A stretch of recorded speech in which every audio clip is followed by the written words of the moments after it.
Shalom, puji syukur kepada Tuhan. Di hari yang baru, hari yang penuh sukacita, semua dalam pertolongan dalam pimpinan Tuhan.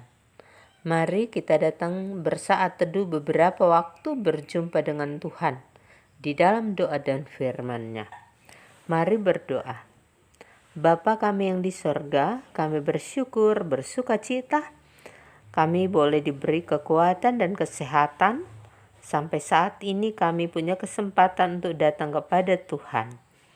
Kami rindu untuk mendengarkan firman Tuhan, perintah Tuhan, ketetapan Tuhan yang akan menuntun perjalanan hidup kami. Kami mohon urapi hati dan pikiran kami dengan kuasa Roh Kudus, sehingga kami dimampukan untuk mengerti dan kami dimampukan untuk melakukan firman Tuhan. Terima kasih ya Tuhan. Kami sadar kami manusia yang penuh dengan dosa. Kami selalu melanggar ketetapan Tuhan. Untuk itu kami selalu datang memohon, mengaku kesalahan, mengaku dosa kami di hadapan Tuhan. Baik itu pikiran, perkataan, dan perbuatan kami. Mohon ampun Tuhan agar kami selalu layak di hadapan-Mu. Di dalam nama Tuhan Yesus kami berdoa dan bersyukur dan kami sambut firman Tuhan. Amin. Saudaraku, pembacaan Alkitab Lukas pasal 12 ayat 17. Ia bertanya dalam hatinya, apakah yang harus aku perbuat?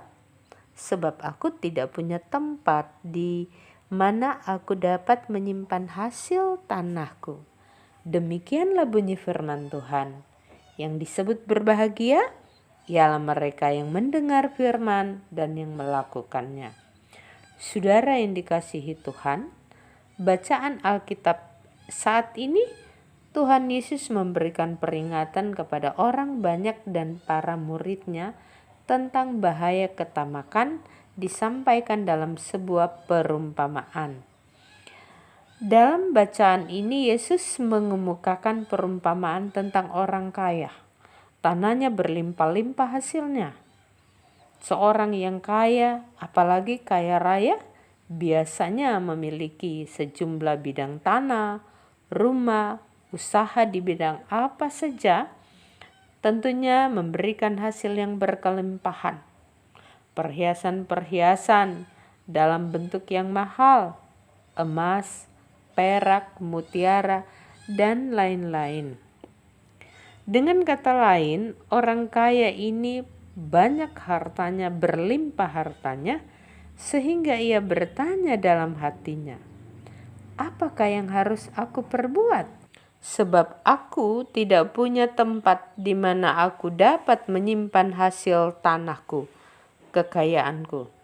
Pertanyaan ini tidak ditujukan kepada siapapun, tetapi orang kaya ini bertanya pada diri sendiri. Ia telah menjadikan keinginannya sendiri sebagai penentu masa depannya.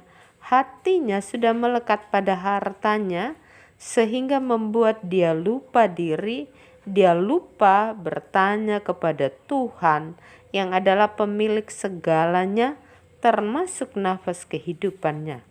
Saudaraku, atas pertanyaan itu orang kaya menjawabnya sendiri. Ayat 18. Inilah yang akan aku perbuat. Aku akan merombak lumbung-lumbungku dan aku akan mendirikan yang lebih besar dan aku akan menyimpan di dalamnya segala gandum dan barang-barangku. 19.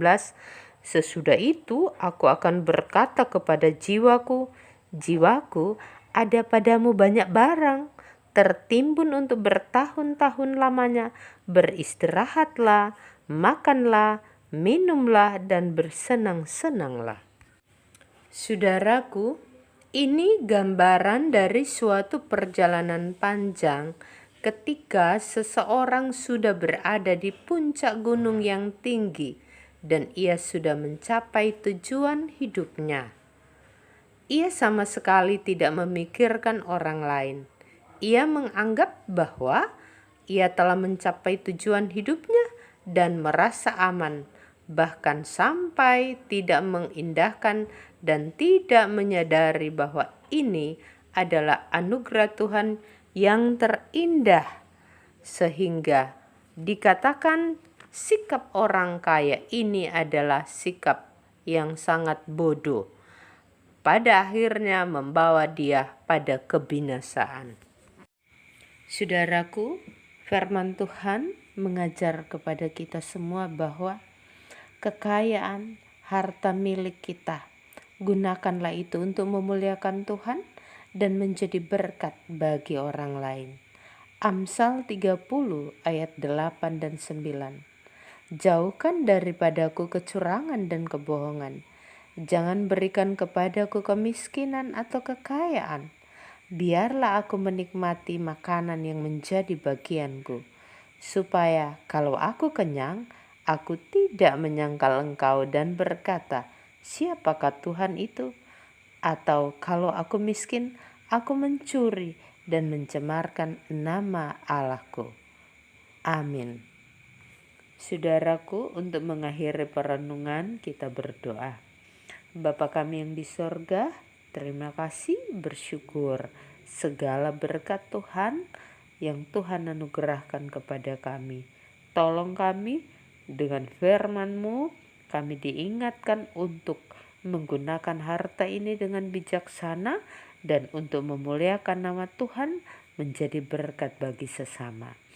Bapa di sorga, kami yang hadir dalam persekutuan ini memohon karuniakan selalu hati yang penuh sukacita, hati yang gembira, yang selalu bersyukur dalam kami melaksanakan tanggung jawab kami di rumah, di kebun, di kantor, di laut, dimanapun. Tuhan menolong kami, segala hal yang kami kerjakan itu berjalan lancar dan berhasil. Bapa di sorga, kami berdoa kami sebagai anak-anak, sebagai orang muda, sebagai siswa mahasiswa dalam menjalani pendidikan dan kehidupan masa muda kami. Karuniakanlah kepintaran dan hikmat dari Tuhan sehingga semua berjalan dengan baik dalam jalan Tuhan dan berhasil. Kami teringat saudara-saudara kami yang sakit di rumah masing-masing. Bapa, mohon kuasa-Mu, kesembuhan dari Tuhan, mujizat itu boleh terjadi dalam kehidupan mereka. Terima kasih Bapa, seluruh kehidupan kami umat-Mu, kami serahkan ke dalam tangan Tuhan. Tuhan menolong dan menyertai kami. Saudaraku, terima kasih. Selamat memasuki hari yang baru. Kasih Tuhan, berkat Tuhan menyertai saya dan saudara. Terpujilah Kristus. Shalom.